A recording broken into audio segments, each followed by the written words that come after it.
Hey, good evening, everybody. This is Audra Carroll, and you're listening to Coming in Hot, where my guest and myself, we talk about mindset theories and real practical ways that you can improve your lifestyle and your relationships, your health, and yourself.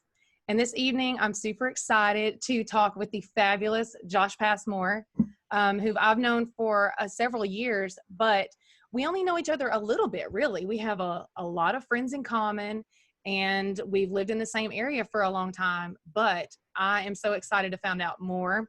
So the little bit that I do know, it is that he's from the Longview area and that he has worked for Funimation, and anybody that's into anime knows who Funimation is. It is the largest anime, I believe, distributor, I believe. Josh, you may have to correct me on that.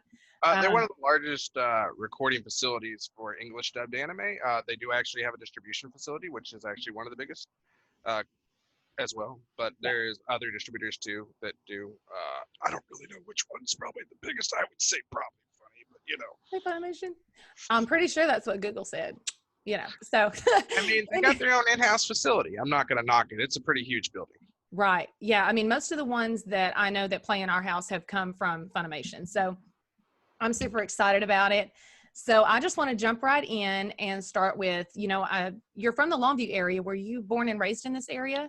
I was born in Longview, Texas. Yes, I was. Raised, I have lived throughout the U.S. a little bit, but I came back to Texas and, have lived the rest of my life here. So. Yeah, I've lived off a lot of places too, but Texas has always been home. There's something about it that coming back is always home. Yeah, this is the majority of family was here, so yeah, this is where we came back after, our great adventure, I guess. Right? So. Yeah, mine started when I was 19, and then I came back my almost mid 30s. So been here ever since. We don't know if we're going to stay forever and ever and ever. We keep talking about maybe moving away, but I still think there's no doubt in my mind that East Texas is always going to be a little piece of my heart. Home is just where that's at. Oh yeah. So, and you're located up near Dallas area now? Yes, I live in North Dallas right now.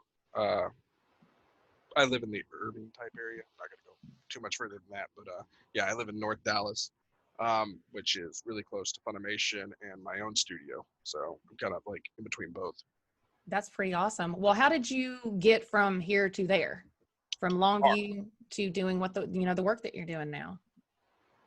Well, I had randomly gone to a Comic-Con and was pressed by one of the guests that thought I was hilarious, that I should be a voice actor. He's like, man, you do a lot of different voices. You're really funny.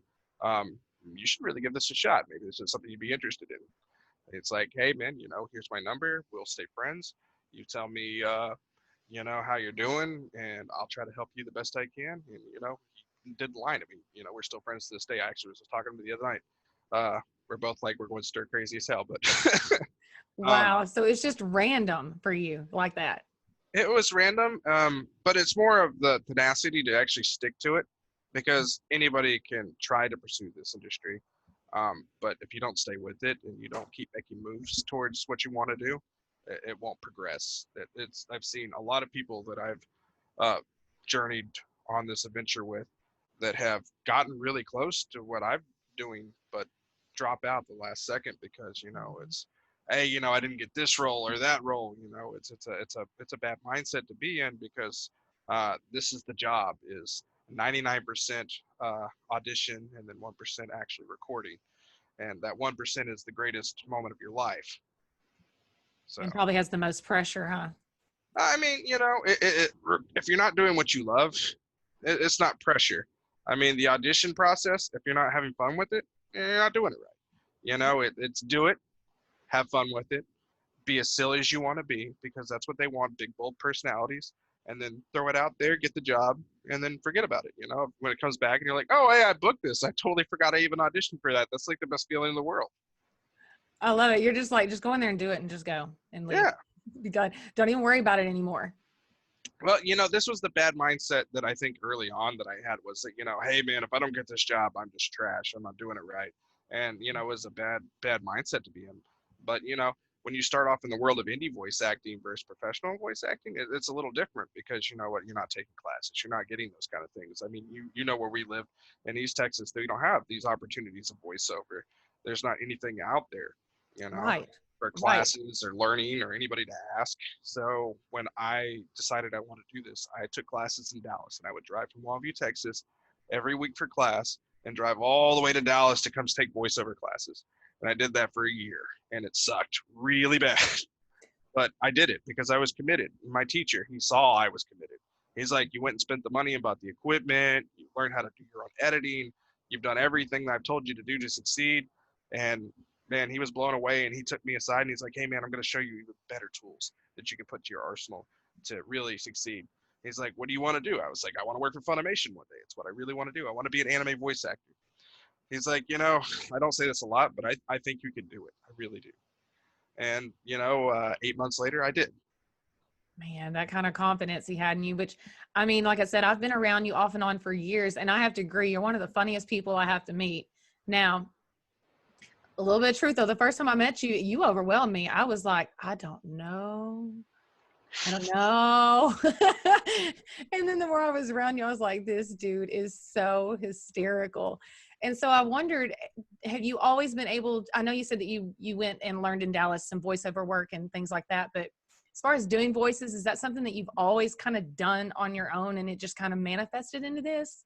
Well, yeah. So when I was a kid, my mom had to work several jobs as a single parent. So when I wasn't at school, I was at home. I was watching TV, and I'd watch cartoon characters, and I'd watch my heroes, who would be like Maurice Lamar, Rob Paulson, and Jess Harnell, and everybody else like Animaniacs, Freakazoid, Paul Rudd, doing all that stuff. And I would try to imitate those voices, and I'd do those kind of things. And I would just learn how to do those, learn how to do different accents by watching people on TV and other actors. So if I needed to be like a nice Hispanic person, I could do a nice Hispanic accent, you know. Love I'm it. actually Hispanic, but I do not speak Spanish at all. So No, no, not at all. When my 7-year-old finds out that that you can probably do some of the voices from Animaniacs, she's gonna be an Animaniac. I can do Yakko and a little bit of Wacko depending on how the day is going. Oh my But gosh. you know, the only bad part about voiceover is that you know you can't really do those imitation jobs so much because you know those people are still alive and they're going to get those people to do them. So just learning how to do that though with your voice though is good practice to do other things with your voice. I could So imagine. I never thought about this before. So I sing, and I've heard you sing some. I don't know if I can't remember though. Did you actually go out and like sing, or do you just oh yeah, sing yeah. when you goof? Okay, that's what I thought. So does that also help vocally being able to do these voices? I would think that would have helped with your vocal range when you sing. Oh yeah, I wouldn't have been here today if I didn't sing Rocky Horror Picture Show Sweet Transvestite just like Tim Curry, because that's how this house started. That's right. Oh my gosh, how did I forget that? Yeah. Oh my gosh, those are such good times. Yeah, I I feel extremely owe a lot to Tim Curry. He doesn't know, but yeah. like one of these days. Oh yeah. Well, we'll see.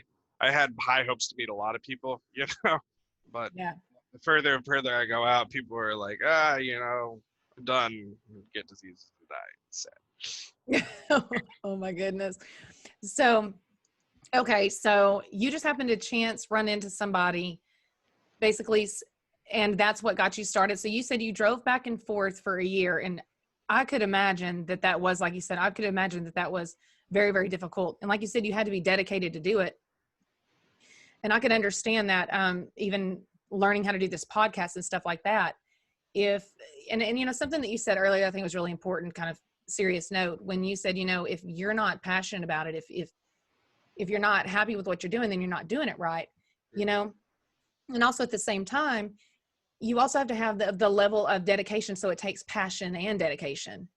Oh yeah, you definitely have to stay on this. It's one of those things that, hey man, if you don't turn in your auditions, you don't get the job. Um, Now the only thing that I can say about that is though is that this is a very busy industry. You need to constantly be getting auditions from everybody. So you need to get a professional demo reel done. You don't want to do that before you're ready, and you want to make sure you get it done professionally because they look at that. If it's not done professionally and it doesn't showcase your best work, then you're not going to book work. You know, um, like I was saying earlier, my studio, we do those kind of things, and put out demo reels and stuff like that. And we've helped probably hundreds of people get into places that are really hard to get into. We've had people get into Okatron, do stuff for Dragon Ball Z or Dragon Ball Super as it is now. People get into Funimation and get to voice like lead characters around the bat. It's been really cool. Mm-hmm. So it's just amazing to see where people go in this industry with what you can do to help them. Right. And we're talking about the dedication and the work that it takes, someone, it was a chance encounter that opened that door, but the work that you had to put in and to get there and do that. And there's so many people that want to get to that route, but they don't understand that they have to do all these little steps to get there. Most people don't have it handed to them. And the ones that do have it handed to them, most of them fall flat on their face, really, because they didn't take the time to learn the ins and outs and maybe get told no, maybe mess up and sound a little stupid and this and that. I found that true in my life. And have you found that true, with what you do? Oh, hands down. So the biggest thing is having a support system. I find, especially whenever you're starting out, that people that believe in you tell you can actually do this. Because when I started out, everybody's like, no, you can't do this. Nobody really makes it. My own mom was like at first, you don't want to be an actor. You know that doesn't make any money, right? It doesn't happen for people like us, right? And it's like, well, you know what? I just worked for USA TV Network as a cast member on Queen of the South for like several months. So here's a paycheck from USA. I think I made it. How you like me now? Yeah, that was the important one. I think so many times a lot of people think that they're giving you the best advice. Like, it's so crazy how we don't realize sometimes how we just shoot down each other's dreams with that whole don't aim too high kind of a thing. But no, that's the goal. You want to aim as high as you can and go for it all, right? Oh yeah, you only get one life to live. I mean, why not shoot for the moon? I mean, hey, you know what? We're both from East Texas. You know what we have? We have the chemical industry, steel working, oil field, limited medical field that we could do or stuff like that. But I mean, you got to have all this college. But I mean, a lot of people from our area don't go to college, or they go to junior college and they only get limited access to what they do get. And they either want like a billion years of experience or whatever before they'll hire you. So a lot of people I know were working, little minimal jobs that, weren't supporting them that they needed. I'm just like, man, I can't do this. I can't do this my whole life. So why not shoot for something different? Yeah, exactly. So many people get locked into that rat race and they don't know how to do it. And I wish that I had your mindset when I was younger. That came along a lot later for me. And we can talk a little bit more about that, but we're going to go ahead and dip out for a minute and we're going to run a few ads and then we'll be back with Josh Passmore. We'll be back soon. Oh, you're killing me. Love it. Hey, thanks for tuning in. I'm Audra, the host of Coming In Hot on AstroNet Radio. Don't worry if you missed the first part of the show. You can always catch a replay right here or an encore presentation at astronetradio.com. Don't forget to subscribe because you don't want to miss a thing. Hey guys, welcome back to Coming In Hot with Audra. And I have been talking to Josh Passmore, who comes from Little East, Texas, like I do. And he now is a voiceover actor and does anime and all kinds of fun, interesting things. And the very first segment, we were talking about how he got in this position. Like, how in the hell do you end up doing voiceover work and anime? So that's what we've been talking about. And now we're going to kind of get into his body of work and talk about how all this happens, the whole process and everything. So I guess the first question I have is, do you actually have a particular process that you go through when you're preparing to do a character? So basically what they do is they give me a character sheet, which will have a picture of a character, depending on if it's the anime or a video game. I'll get to look at that picture and I'll think about, hey, what does this guy, probably sound like? Let's look at his whole facial features, hairstyle. What does his demeanor look like? What he's doing in the picture. And then I'll be like, okay, I can see him sounding like this or that. And then I'll read the lines or a little description they give you about him, hey, cool, mannered, whatever, quick to anger, whatever this one about this. We want to try to get it somewhere in the range of early 20s to like mid 20s. Some accents are, acceptable if you want to try that. And then, you just give it your best shot with auditions on that, and they'll give you several lines to read in for. Personally, I like to try to make them as wacky as possible because I realize that the more eccentric I can make it, the better sometimes, depending on what it is, more, especially for video games. If I really play those up, it's better. Yeah. Anime so much, if I can just sound like I'm in my teens, I do pretty good for that. So if I want to be like, that great anime boy voice actor and, it's a hard time here at Shikigami High School, then I'm going to be that guy. Oh my God. I don't know how you just go right in and out of that. That is so mind blowing to me. Years of doing it to irritate people, I think. Hey, whatever works. You are where you are. I mean, this is the kind of fun concept that's always been that my mom has always told me my whole life. Quit acting like you're other people. Just be you. Because doing voices is never going to get you anywhere. And it's something we still joke about now. That is so funny, right? The irony in it. Oh my gosh. So some of your body of work, I think you mentioned before you've done over 27 animes. Yeah. Now, what about video game stuff? You kind of mentioned that a little bit. I've done 7 or 8 different video games, and I'm not going to lie to you, I can't remember a good fraction of those. I do remember Anima Gate of Anima Gate of Memory. Oh God, sorry, it's gonna. Oh, you're good. Gonna bother me. Anima Gate of Memories. There was one. The Nameless Chronicles. I played De La Vega in that. Sorry, I had to look on IMDb here. And I play Memory Trees. I play Asta, and I play Heidi in Memory Trees Forget Me Not. That is so cool. So cool. So do you ever go by and look at the video games and go, oh my God, I'm in there. Oh my God. I mean, if you want to get a little funny with it, like I've actually not done this, but several voice actors like, hey, the best part about being a character in a video game is that you can go play it and then you can be like, I'm playing myself. Oh, that's so true.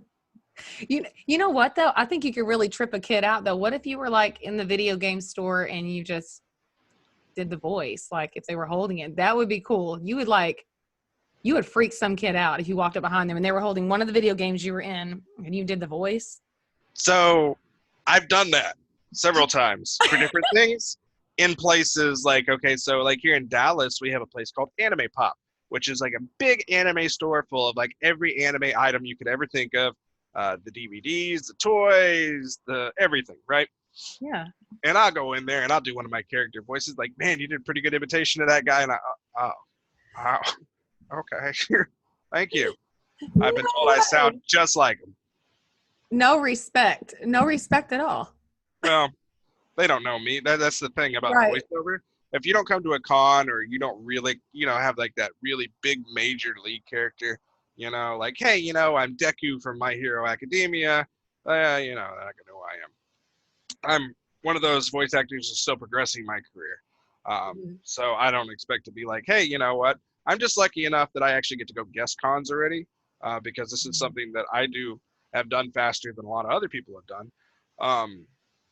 Because usually that's like a 3rd or 4th year voiceover thing is to guest cons. I started doing it my 2nd year of voiceover. So that is amazing. That is amazing. I know you're probably chomping at the bit to get back to that with all this COVID stuff. It kind of slowed things down. I mean, I'm still waiting to get in some of those really cool ones. So yeah, and I don't think I have anything I can't talk about still that I know of. Yeah. Well, no, wait, I forgot I do. Well, don't mention that one. Yeah.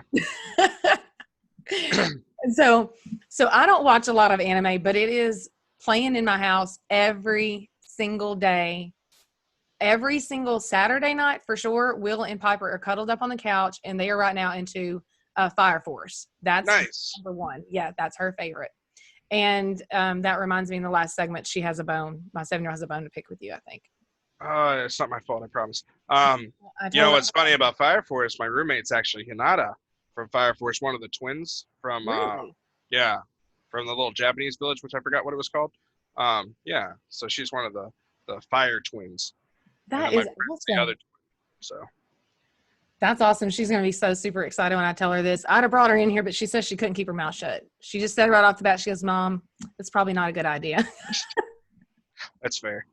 Yeah, that's what I'll give it to her. She's smart. So I mean, you know, right?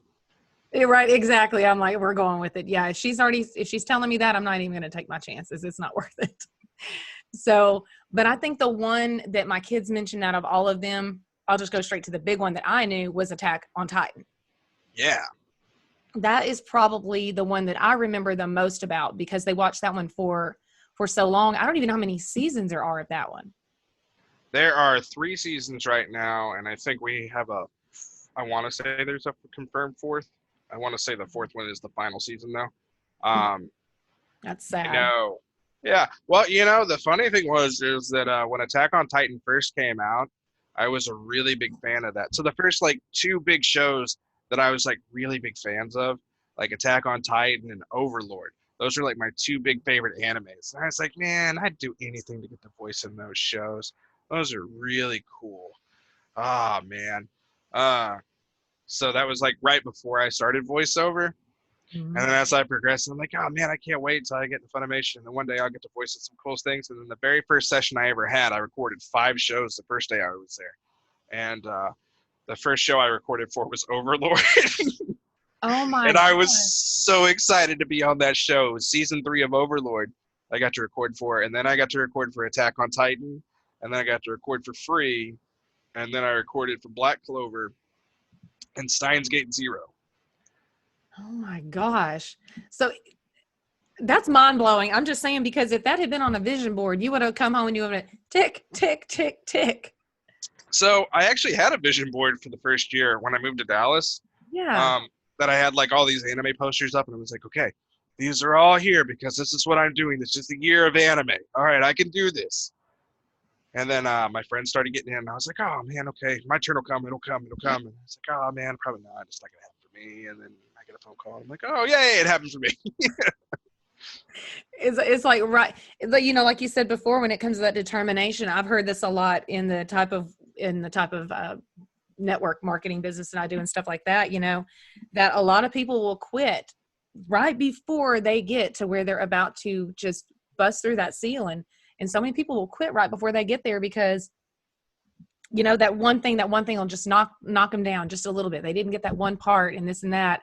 And look, you didn't let any of that bother you when you were learning your steps and you were learning the ropes and all that. And then you turn around one day and you're knocking stuff off your dream board. Like, what is that?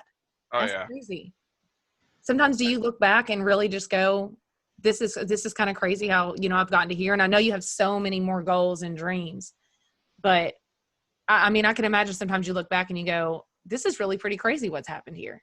It was at a certain point, and when I actually made it, I was mind blown. Like, I can't believe I actually accomplished something I sought out to do. Like I said, this big old guy from Texas. I'd rather say that this little guy from Texas, but no, this big old guy from Texas that was pretty much told in high school that he was going to work at a McDonald's. This isn't what you expect out of life. But I put my will towards something that I knew I could actually do. This was something that I knew I could do. Can I read? Yes, I can read. Can I act? Maybe not so much at first. Can I do voices? Yes, I can. But can I learn to do everything? Yeah, I can. I can learn to do anything. So when I put that mindset together and I actually learned how to act and then put the voiceover into it, yeah, it got way better, and it's still progressing further. I just did a new movie just the other day that released digitally called A Dog's Courage, where I actually play one of the lead roles. I'll drop that down. Really? That's awesome. Yeah, I played Jason the Chihuahua in that show, and it's a Korean animation. And yeah, I got to be one of the lead dogs, not the main dog, but one of the lead roles for it though. So it was really cool. I'm even on the DVD cover. Hey, how did you ever think that was gonna happen? Heck no, not at all. And then I realized why I got it though was because it was a Hispanic dog. But yeah, that was a part that was right for me, and I get it. See, you were made for it. I was like, okay, what's my inspiration for this dog? And I was like, you know what? That Chihuahua from Oliver and Company, that is my token for this right here. And I'm going to play that into this as much as possible. And you just gave it all you had. And then it was a little bit like, yes, you know what I'm saying? Oh my God, that's so awesome. I don't know how you do that. Every time you do that, you mind blow me. I'm like, oh, Like I said, it's something like breathing for me, just to slip into a wacky character because I've done it all my life to entertain people. So slipping into stuff that I know how to do, making up something on the fly, uh, I know whenever I just did a class with Andre Toyes. She's one of the casting directors for Blizzard. If you know World of Warcraft, she does those Yeah. games. She does the casting for that. I did a class with her. And so like during the class, she taught you how to do, the auditions for Blizzard and to develop a character and everything else like that. And I got to learn how to do like the trolls or orcs. No, the orcs, sorry. The orcs from World of Warcraft. Yeah. And I ran in there and I got really bold and like really growly and toothy with it. I am Broga! I will destroy you! And she's just blown away that this guy from Texas could do this because it's LA casting and stuff like that. And like, oh man. She's like, if you lived in LA, you'd totally get those parts. I was like, man, I really hate LA and I don't want to go there. So I'll fly there and work. I want to stay in Texas. Oh my gosh, that voice was pretty awesome too. And that I know a lot about Blizzard. I've kind of been around that World of Warcraft off and on for many years. Blizzard is a huge company too, and that voice right there, that sounds like a lot of the voices I've heard on there. Oh yeah. She said I would kill it over there because I can get really like what they have their demon characters and the other races, I guess, and stuff like that. Because I can do really deep and throaty dark characters, and that takes a toll on a lot of voice actors' throats, but it doesn't hurt me. I don't know why. I don't know. I just have done it so long that my throat has built up a tolerance to it. But it irritates a lot of people's throats. I could do it for an hour, a couple hours, and be fine. Do the recording. So I would kill it out in LA for those, but I don't want to live there. I don't blame you one bit, but like you said, that's what they make airplanes for, right? Right. Well, this is what we got Source Connect for too. It's like I know you want to do LA recordings and stuff like that, but I can totally do this in my own professional studio that I got here. Exactly. I was about to say that. And remotely, you can do almost anything remotely now. Mm-hmm. So that's perfect, I'm sure, for this work too. Yeah, well, it works too. I mean, like I say, professional recording studio, like it's good for every voice actor to have a home setup. But I actually own a professional recording studio. We own a 10,000 square foot studio that has 12 recording facilities inside of it. I have about 25 different engineers that work for me, and we do all these movies and everything else at my studio. That is amazing. I cannot wait to come up there and tour sometime, when all this quarantining is over. Right. Oh yeah. I totally want to come and check that out. Yeah, definitely. Awesome. It's really cool. I just did a tour for some people the other day, virtually. So, yeah, definitely. Whenever you get a chance in Dallas, hit me up. Oh yeah, I'm definitely. Don't worry about that. So, well, we're going to run and take a break real quick, and then we're going to come back and do some fun Q&A and close out the show. So everybody stay tuned. Hey, you. Yeah, I'm talking to you. I know things are boring right now with this quarantine and so many things that we can't do, but there's one thing I know you can do. You can check out my show, Coming in Hot, where my guest and myself talk about mindset theories and real practical ways that you can improve your relationships, your lifestyle, health, and yourself. So we go live on Wednesday nights at 7 p.m. Then there's 2 encore presentations, Saturday nights at 7 p.m. and Sunday nights at 5 at astronetradio.com, so don't miss it. Welcome back again for the last segment of Coming in Hot with Audra. And we have been talking for the past half hour or so with Josh Passmore about everything anime and what's going on in his life and how he got to this place, just all kinds of stuff, his body of work. We've kind of been all over the gamut with this. And the last segment, I really was wanting to do a lot of Q&A because my kids are so excited about me interviewing you. And they had some questions for you. Some are based off of some of the characters maybe you've done or shows that you've been in. And then some are very generic. So we'll see. But I'm curious to see what some of your answers are to these. Shoot. So, all right. So the first one will start out easy. What is your favorite character that you have ever voiced? Jack from Fairy Tail is probably one of my favorite characters I've ever voiced. Why? Because he is the only samurai wizard of Fairy Tail. I was a big Fairy Tail fan too, and I never thought I'd ever get to be in that show because I thought it was over, and then they came back with the final chapter of it, and then I got to be Jack when all that happened, and I'm really cool because I got samurai swords and an eye patch and blue hair, and that is probably one of my favorite people that I've ever voiced. Oh, I just remembered the name of that other video game off the top of my head. Hit it. Oh, I Love You, Colonel Sanders. I voiced Colonel Sanders in it. Oh my gosh. What is that one about? It's a dating sim game where I guess you are like in a school and Colonel Sanders is in that school and you try to date Colonel Sanders, and it's really weird. But yeah, I did that. That's so funny. My 17-year-old, she's still all into Sims, which I don't know.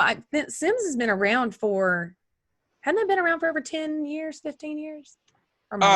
This is a little different. This is one of those dating simulations, not so much like SimCity and stuff like that. Yeah, this one's like, hey, here's a bunch of text-based stuff, and then, we either have voiceover for it or we don't.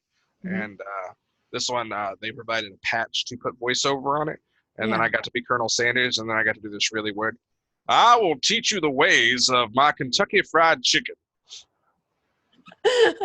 Oh my God, that is crazy. My son's over here dying. He loves it. He mentioned Fairy Tale to me earlier, and he told me that was actually one of his favorites because I have my notes over there, but he was talking about there being a wizard, or were there three? Is that the one where you said there were three main characters or something, and there was one wizard and there were two different? He was trying to explain to me how that one went. Oh, Fairy Tale. Yeah, it will take forever to explain that one because there is so much stuff to that. Too much for this show, huh? For this segment. Oh, yeah. I mean, the big segment is there's this big fairy guild, or, there's this big wizard guild called Fairy Tale, and it's like the best one to be a part of. And so you got your main characters and everything else of that, but every wizard wants to be in that guild, and, they either take you or they don't. And that's pretty cool. Yeah, they have Natsu, who is the dragon slayer, and knows fire slayer dragon magic, and it's really cool. He's got this fire breathing stuff, and that guy's Todd Habercorn, who voices that guy. And then Colleen Clinkenbeard voices Urza, and you got Gray, and I forgot who voices him, and then Lucy, who is a wizard that uses magical keys to summon forth like magical entities that fight for her. Yes, he said something about these creatures would come in and basically kind of protect her. Yeah. And he told me about the fire too. That was really cool. That one sounded probably the most interesting to me out of the few that they mentioned. I told him to pick out a few, and that one to me was the one that I thought I could probably go back and watch that one for sure. Yeah, no, it's a really good one. I watched it for a very long time, and then I had that issue where I stopped watching it for a minute, and then like 400 more episodes came out of it, and I was like, one day I'll get back on this. So that's like for binge watching. Oh yeah, hands down. Oh, that'd be awesome.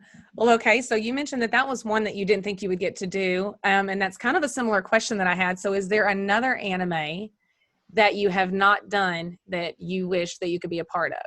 I really want to be in My Hero Academia. It's the one I really want to be in next to Dragon Ball. So I want to be in that superhero anime because I love superheroes. If you remember anything about me, I'm the biggest Batman fan in the world. And since they made an anime that is literally all about superheroes, I was like, this is my chance. I can do this. I want to be in this so bad. Oh my gosh, that will be so awesome. Keep me updated on that because I want to know what happens with that one. We'll see. I mean, supposedly we're getting another season and another season and another season. So eventually, maybe 10 years from now, I might be in it eventually. Hey, you never know. Things always come around faster than what you think they will. I know, right? Well, you never know. And I might luck out eventually to get on there. I don't even care if I do like a little name character on there. I just want to do something on there that has some kind of really cool quirk, and I'll be good. Yeah, that sounds freaking cool. So now we kind of talked about this for a second, but my 7-year-old wants to know, and I don't know if the question even totally makes sense, but she wants to know, would you ever want to narrate an anime over voicing? Would that be interesting to you? So narrating the beginning of it would maybe be like a one-time gig. So, I mean, as much as I wouldn't mind doing it, I would still rather probably voicing it more. Yeah. Well, I'm sure there's more creativity, so much more creativity in that. And yeah. Of course, and like you said, there's a lot more work to it than just narrating. Yeah. I mean, there's only so much that you can talk about like the show like one time, and then they have that recording. They can just use it over and over again. Mm-hmm. Versus like, hey, what does this character do today versus tomorrow? Mm-hmm. Creatively more fun, but also as a person that needs a paycheck, also better. Yeah, I could imagine. So Yeah. I can imagine. Let me see what other questions we have. Okay, we're still following down the rabbit hole of other characters and stuff. So my son wanted to know if there was any current character right now that if you could basically just hijack that character. Oh man, I would love to be Deku from My Hero. I would love to be him. Yeah. Uh I can already tell. I'm just imagining you right now. I could tell that one went all over you. that's like one of my favorite shows right now that I'd really want to be in. Mm-hmm. They just did Sorcerer Stabber Orphan. That I would have really loved to have been the main character for that. That would have been cool, just because I used to watch that anime and the video game, and I used to play it too. Yeah. That would have been a cool one. I was really digging Arfuetta. Mm-hmm. I would have took that role too. That was really cool. I really want to be like the lead in Isekai at some point. Well, I think I've heard of that one too, actually. I think I heard the kids talk about that one. Yeah, Isekai is a type of anime. It's whenever you go to another world. Ooh. It like could be like if you're in a video game and you go to the video game world and your body's trapped in there, your mind's trapped in it, or something like that, where you get summoned to another world by a god of that area or something like that. Isekai anime is really popular right now. It's a lot more of it's been coming out more and more. Mm-hmm. So I want to be in one of those. Well, I got to be in a couple of those actually, but I want to be like the main in one of those eventually. That sounds really cool. That sounds like being in different worlds. It almost reminds me of the World of Warcraft, like what we were talking about earlier. Mm-hmm. Kind of like that, because don't they go from world to world? This is more of being like, hey, so there's it's called In Another World with My Smartphone. Mm-hmm. This dude dies, and it's actually God's fault that he dies. And so he's like, hey, I didn't mean for you to die yet. So what I'm going to do is bring you back to life. But since you've died in that world, I can't actually bring you back to life in that world, but I'll bring you back to life in another world to make up for it. And you can bring one thing with you from that world to make it better. And just to make sure you don't die again, I'm going to make sure that you're taken care of. So he sends him to this other world that's like fantasy world that's like medieval kind of stuff. And he's like, I want to take my smartphone with me. So he like makes sure that he's like way overpowered and his stats are up and he has a smartphone. So he can look up stuff and he can still like watch videos or Facebook and everything else like that. But he can't post anything, obviously, but he can look at other people's Facebooks and stuff like that, YouTube stuff, whatever, from his smartphone. But he's in this world that has no electricity or anything else. Oh, no.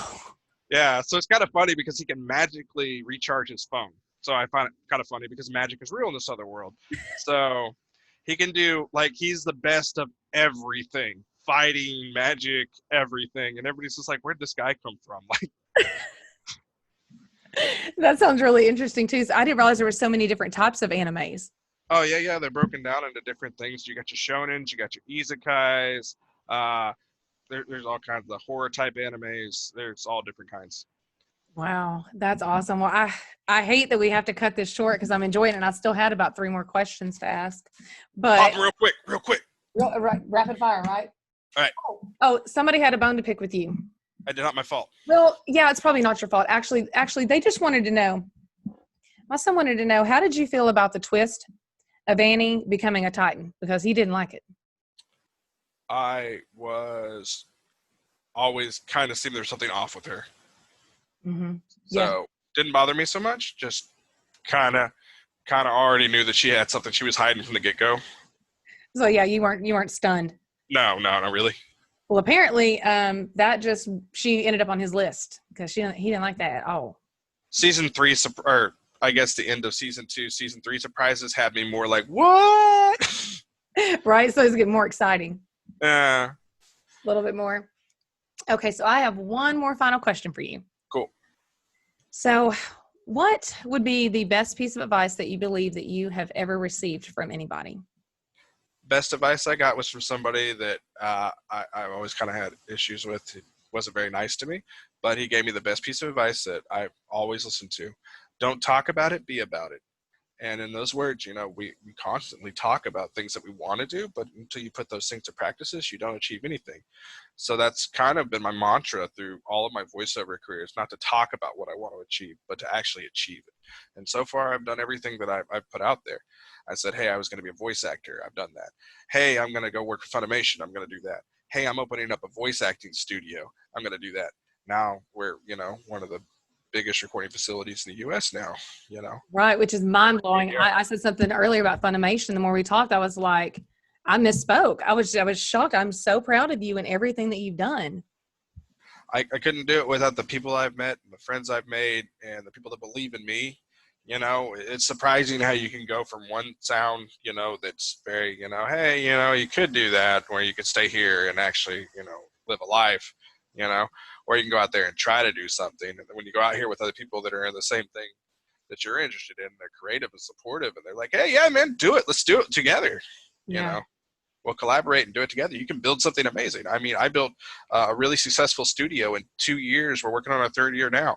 And, we went from one room to a full suite that was 1,000 square feet. And in 2 years now, we're 10,000 square feet, That is amazing. Well, congratulations on everything you've done. And, you made it really clear, though. You put in the work to get to where you got. You had a lot of support.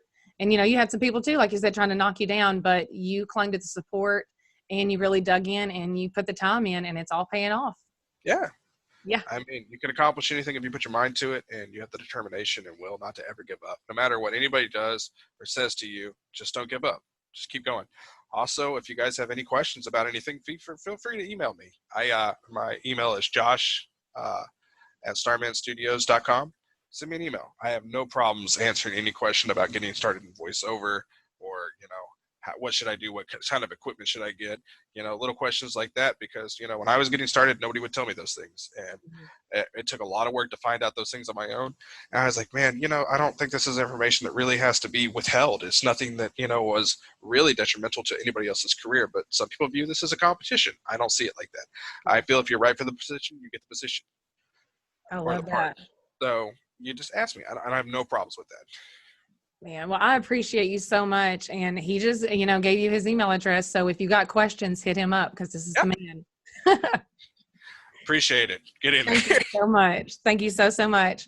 Gosh, you really just, I'm now messing up the time right here, but like what you just said really is so deep. I hope everybody listened to what he just said. If you really want to do something, you put your effort into it, and you can achieve any goal you want to.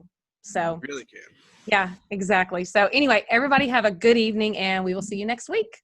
And remember, come in hot. Always, baby.